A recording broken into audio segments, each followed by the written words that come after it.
COVID-19's new variant, Omicron, has been detected in South Africa first, and now it has been detected in India.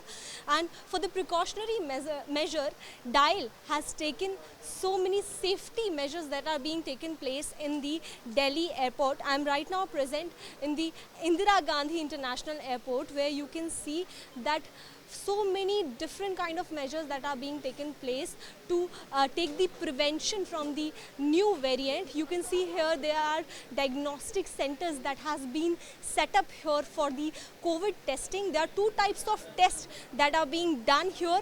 First is RT-PCR. The results will come within 6 hours, and for the rapid PCR test, the results will come within 1 hour. So this is the area where the diagnostic is being taken care of, and the other area where we are moving right now, this is the area where the reports are being given to the people, to the passengers who are coming here, because you know it is very important right now for us to take all the necessary precautions as we are in the initial stage where we are facing the Omicron variant. It is highly infectious variant of COVID-19, so the precautions should be very strict.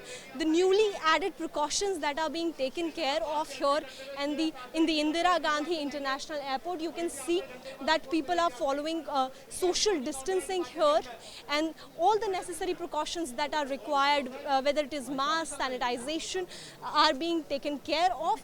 This is the registration area and also the reports of the test that has been done before of the passengers are being given here. So the message here is straight, that we need to follow strict measures as we need to tackle this problem smoothly, so that we don't fall into the problem that we faced during the second wave of COVID-19. With video journalist Deepak, Shrutika, Delhi for India Today.